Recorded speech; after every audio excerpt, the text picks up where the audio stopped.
किया बजे जान पाए बबलू भाई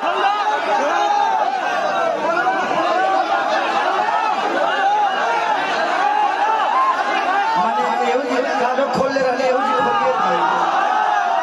कुछ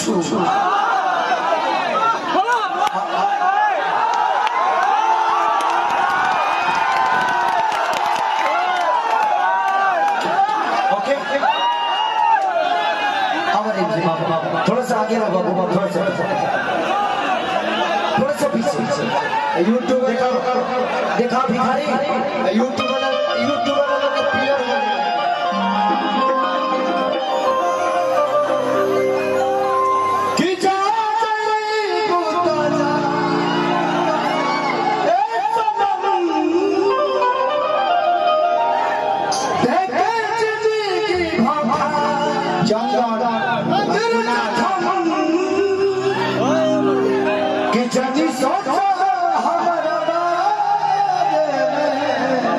तू लोग गलती बोल ले तो हर गलत साइड में सामने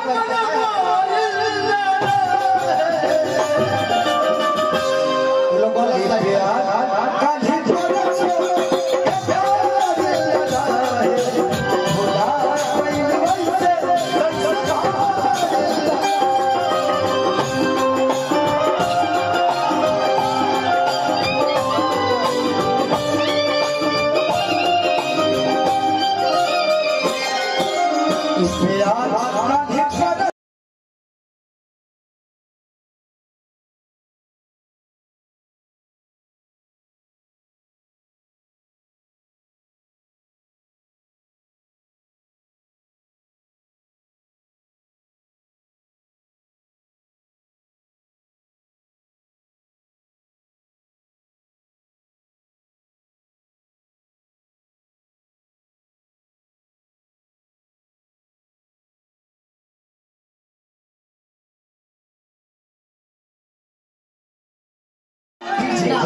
चलो किया बजे जान पाए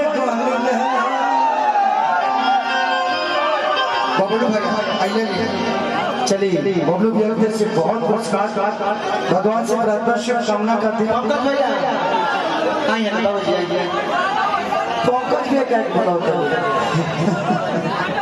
चलिए इतनी सारी मोहब्बत भैया जितने भी हमारे बक्सर पूरा बक्सर आज इस सपना के धरती पे अपना प्यार लुटा रहा है। हमारे लिए सौभाग्य की बात है कि अदर जिला के लोग भी इस भाई को इतनी मोहब्बत देते हैं। ये आप सबके गांव का गर्व का बात है। ऐसे बेटा के नाम इस गांव ने जन्म दिया है जिस गांव को सिर्फ इसी गांव ने नहीं बल्कि पूरा बिहार प्यार करता है, पूरा यूपी प्यार करता है। तो मैं चाहता हूँ कि अजीत भाई के लिए जोरदार ताली आप सब बजा दीजिए। आज अजीत भाई